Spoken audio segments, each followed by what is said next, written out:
The Jeep Gladiator is a great Jeep. It's capable, it has all the things that you'd expect a Jeep to have.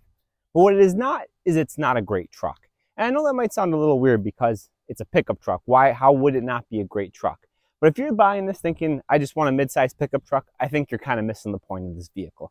So today, I'm going to take you on a tour of this 2020 Jeep Gladiator Rubicon. We're going to go over what makes it a good Jeep, what makes it a bad truck, and overall the thoughts on the Jeep Gladiator. My name is Brett Kennedy, and this is the Chooches. I'm borrowing this Gladiator today from my dad. He bought this brand new in January 2021. And funny story, so I worked at the dealership that he bought this from at the time. And we had this on the lot brand new since October of 2019. So it's at over 400 days on the lot. He negotiated like $13,000 off sticker, some ridiculous amount, which is honestly why I bought it in the first place. But like with all our reviews, I like to always go over the mods first. So this thing isn't crazy modified. It does have an aftermarket front bumper with a winch on it. And then the big thing here is it's got this cap in the back. Now this cap itself is pretty crazy. This is an RSI Smart Cap. It's basically all stainless steel. It's got these crazy strong shocks on here, but it's pretty sweet. You can put up to 700 pounds on top of the cap. And he has it on there because he's got some dogs and stuff. I realize this kind of makes it look like a giant Jeep Wrangler with the cap on the back. But it's kind of cool. It's practical for what he uses it for. And it's something a little different. So the original Gladiator name was actually used by Jeep as early as 1962. And that model Gladiator was Jeep's pickup truck, and they made that all the way until 1988. What's kind of crazy is Jeep didn't even have a pickup truck for sale for almost 30 years. From 1992 until this started hitting the floor in 2019 as a 2020 model, they didn't have a single pickup truck out, which is kind of crazy because the original Wrangler concept came out in like 2004 with a pickup bed. Obviously, the Wrangler had been out for a while since then, but they did actually come out with the Wrangler pickup concept, and it took them almost 15 years from that point to roll out with a pickup truck model. I think they probably missed the market a little bit for a number of years there, but at least we got one now. The Gladiator model that we're reviewing today is the Rubicon. So Rubicon is Jeep's basically highest level of off-road trim that they offer. One thing you'll notice about the Rubicon is you get this red accents, kind of all the lettering out here on the outside, as well as the dashboard on the inside is all red. Now the main thing with the Rubicon obviously is that they try to upgrade some of the off-road capability of it.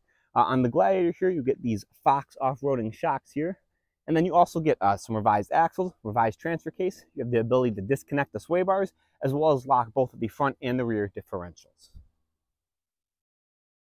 Now, when you talk about the Gladiator, people commonly associate this with the Wrangler. Because, I mean, let's be honest, basically it's a Wrangler with a bed on the back. But there are some differences, and in fact, this isn't even on the same frame as a Wrangler. They built a custom frame for the Gladiator, so it's not like they completely just slapped a bed on the back of a Wrangler. And even though they do look very similar, there are a couple differences. And the first one being these grille slats here. So it's got the 7-slat grille like almost all Jeep models do. But these are actually wider on the Gladiator over the Wrangler. The reason for this was because they wanted more cooling. They knew people with the Gladiator were going to likely tow more. And because of that, they widened the grille slots, give it some more airflow, give it some more cooling ability. And another cool thing with this one is this one's got the optional off-road camera. That was a Rubicon only thing back in 2020. But since they've actually opened that up to be ordered on the lower level trims. The biggest difference probably between the Gladiator and the Wrangler is the length. So the Gladiator here is about 19 inches longer in the wheelbase, which actually does give it a nicer ride. We'll discuss that a little more when we drive it. But overall, it's about 30 inches longer than the Wrangler. Now, one thing that the Jeep caught a lot of flack for when they came out with the Gladiator was this back door right here. So on the normal Wrangler models, where this door basically is cut off here, that's where it meets the fender on the Wrangler. So, you know, it needs to clear the fender. They cut the door like that. But they didn't need to do that on the Gladiator. As you can see, there's a big dead space here, and it's way far front from the fender.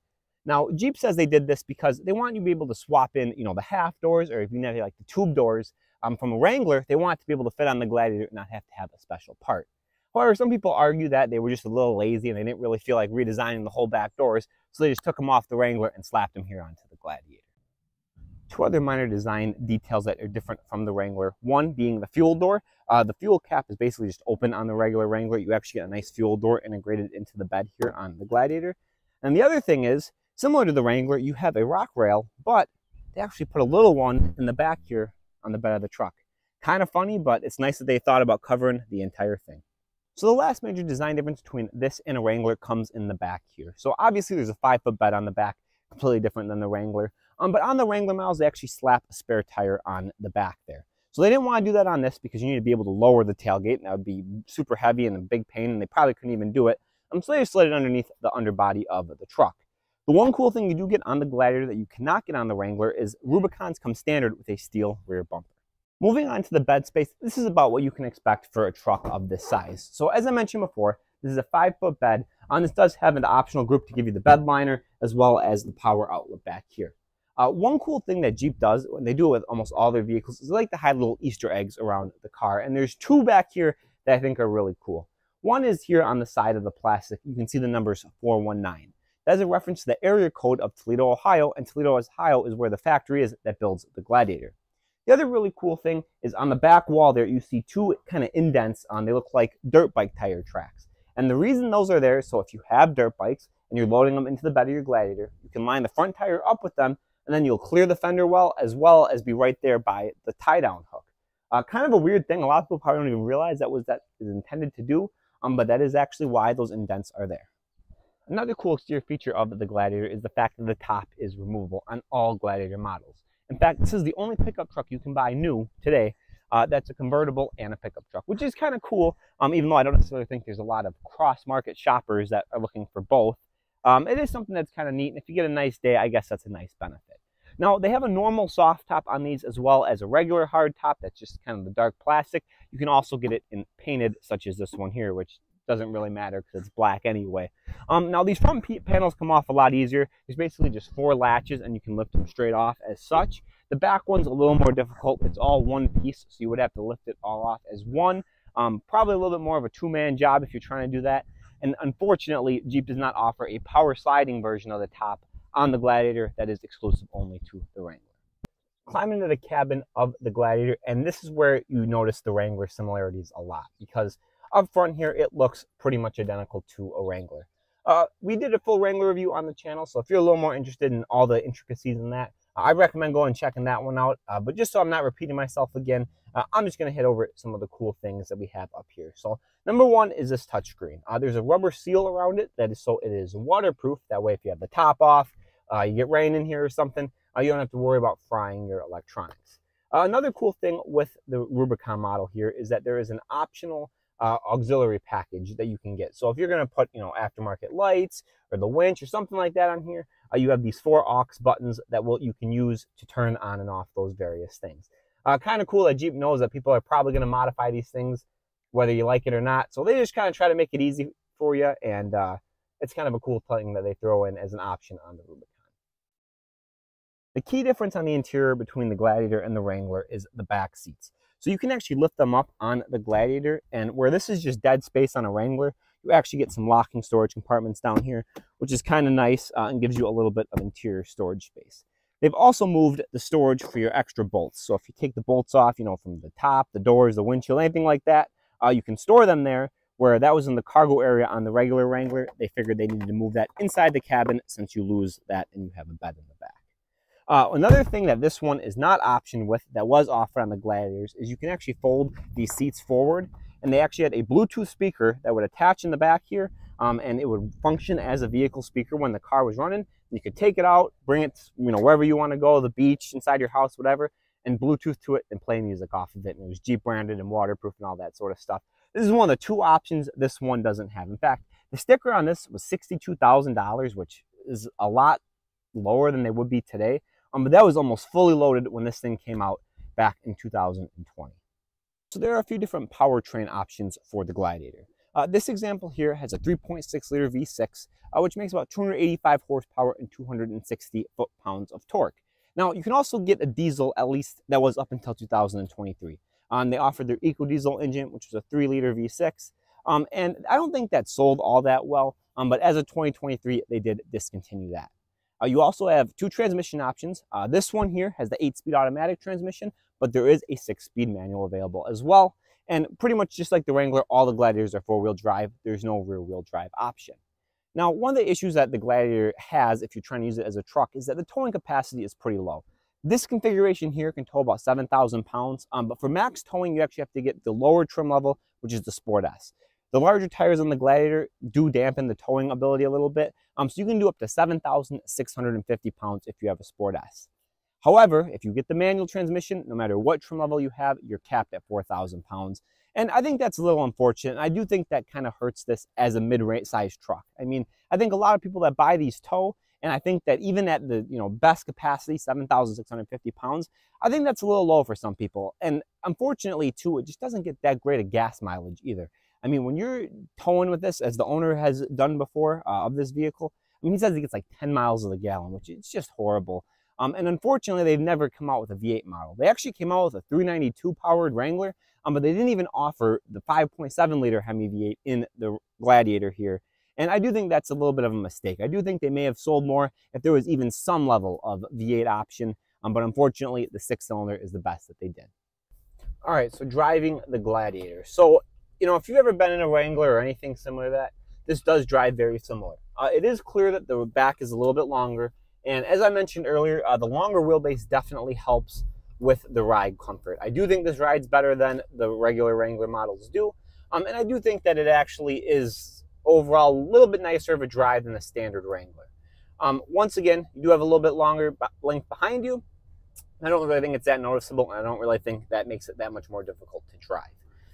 So if you're interested in buying one of these, I mean, you really want to drive one first. I personally think there was a huge improvement on the Wrangler when they jumped to the current body style, the JL generation. However, you still do have some things that you aren't going to get with a normal midsize truck. For example, there's a little bit more wind noise than you'd probably be typically used to. And overall, I mean, like on the highway, for example, it's noisy, it's loud, it's rough, you get blown around by the wind and stuff. So you do lose a little bit of that driving characteristic from that. However, I think it drives just about like you'd expect a mid-range truck to drive. These are incredibly capable in inclement weather. The 4-wheel drive works phenomenally. You don't even need to put it in 4-wheel drive a lot of times in snow or anything like that. You'll pull right through it. And obviously there's an off-road aspect of this too. We're not off-roading in the video today.